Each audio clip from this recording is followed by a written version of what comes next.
So why then are we investing so much time in reams of paper and business plans, loads of spreadsheets, hockey stick projections, right? All in support of the perfect plan A, when we know what happens to plan A, it doesn't work. Is there something wrong here? Randy and I think there is. And we think we have a solution. But first, question for you. Will LEG's idea work? What do you think, Alexandra? Well, it won't work. Why not?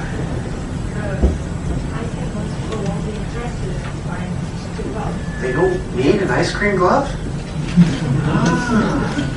Why else? Why else? We just never really know whether a new idea will work. You know, Steve Jobs started a little company to market personal computers. I think he called it the Apple II. Did we all need Apple IIs? No? What were we going to do with it? How did he do? He did okay, right? So maybe LEG's idea will work. So the typical reaction to the entrepreneur proposing something new is, that's a pretty crazy idea, that'll never work. And in fact, most of the time plan A doesn't. So is there a solution to this flawed process that would give us some real data from real customers about real products that might lead us to a real solution? Okay.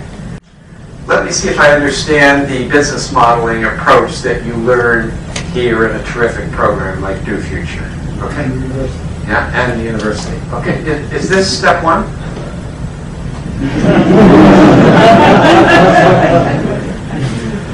Step two? Make some assumptions, right? Because you need assumptions. Do you know this acronym? Silly, wild ass guess. Step three, we have to tweak the assumptions, right? Because we know it's supposed to look like a hockey stick, and the first time it doesn't.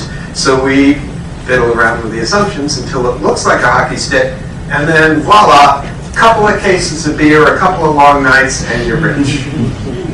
Is that right? Is that how the process works here? I know it's how it works in London, so I think it's probably the same here. So what can you do?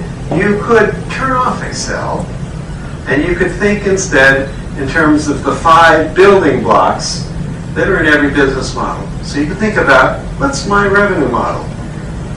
Who's going to pay? How much are they going to pay? How often are they going to pay? What will it cost me to get them in the door so they pay? All the questions that are necessary to figure out how much revenue are we really going to get into this business. You can think about your gross margin model. What's going to be the difference in cost between what I send out the door and what comes back from the customer? You can think about your operating model. All the other costs, besides cost of goods sold, that it takes to stay in business until you get to break-even cash flow. You can think about your working capital model, the timing with which the money comes in. Do you get money from your customers before they buy their stuff, or do they pay you later? Things like that. And finally, your investment model. Okay, so I'd like to talk with you about just sort of 2 core ideas from the book. The first one is a process, where you can start with a plan A, however imperfect it may be, and get from plan A to a plan B that has a good chance to work. And then I want to come back and talk about these 5 elements in the process. So I'm going to talk about the process with this company. You know this company, right? We all know this company, Apple, right? What was Apple selling 10 years ago? Maria? Computers, yeah. Did Apple's customers like their computers? They loved them, right? Were they selling a lot of computers? No. Very small market share, okay? Low single digits. Was Apple making any money 10 years ago? Really struggling, barely making money. Apple was in trouble. Steve Jobs had just come back into the company, and he said, I've got a big problem to solve here at Apple. I've got to turn this thing around and start delivering returns. And the way you deliver terrific returns is you find a really big problem to solve. So he said, I got to find a problem to solve. And the problem he found was the problem that the music industry had. And what is the problem they had? Piracy. People all over the world, maybe not the people in this room, but people all over the world were downloading music one tune at a time, right? From Napster and other sites, and as a result they weren't paying for their music. So who wasn't getting paid? The record companies weren't being paid. The artists, the composers, the people who wrote the music, nobody getting paid. Is there a problem?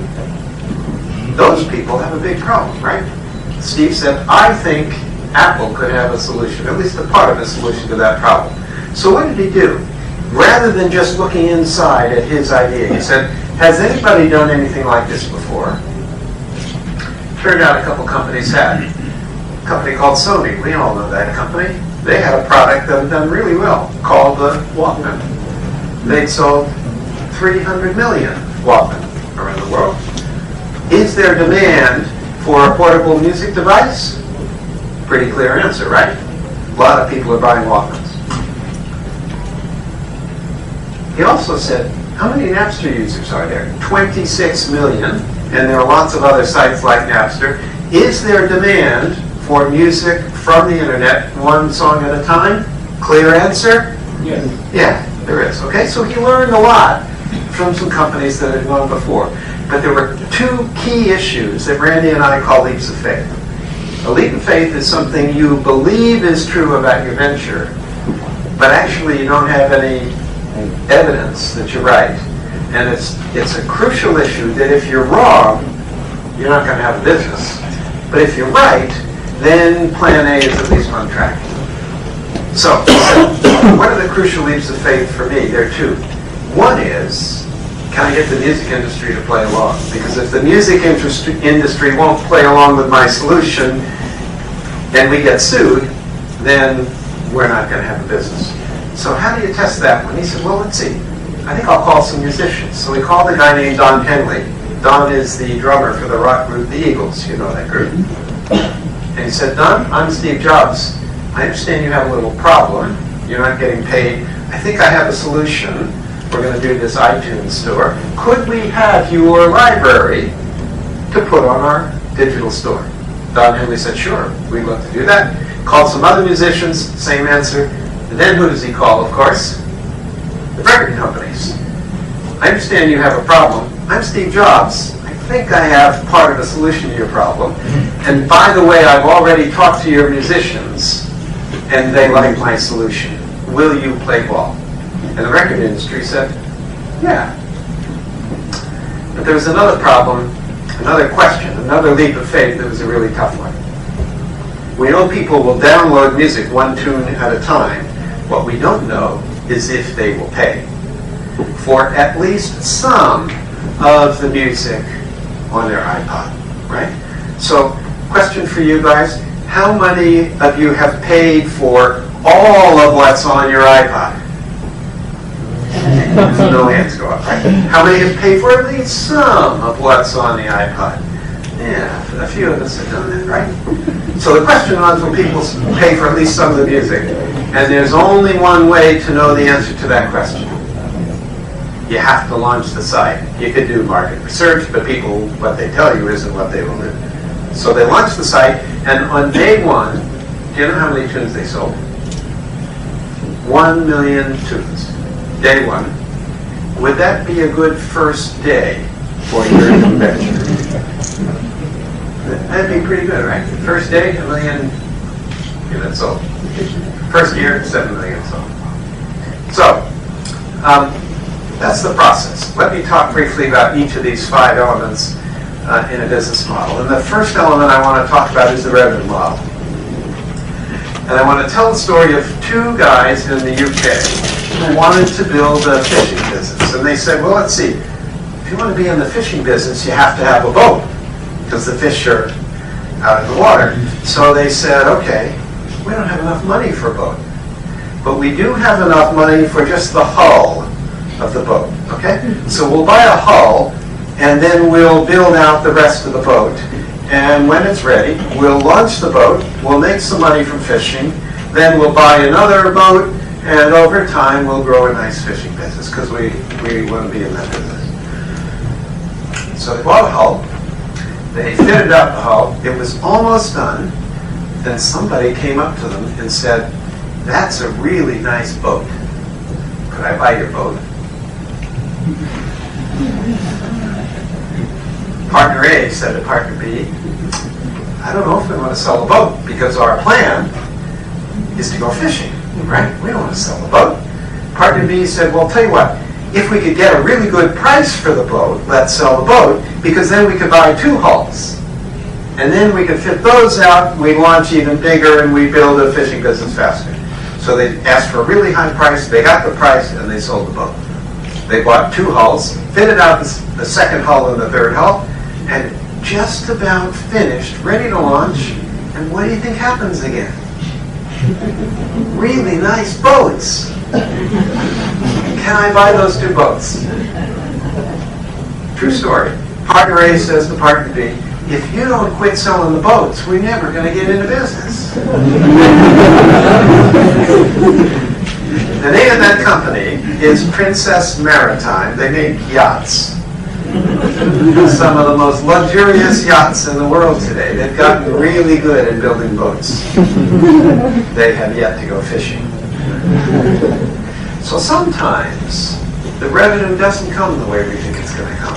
It comes from a different customer, it comes from a different product.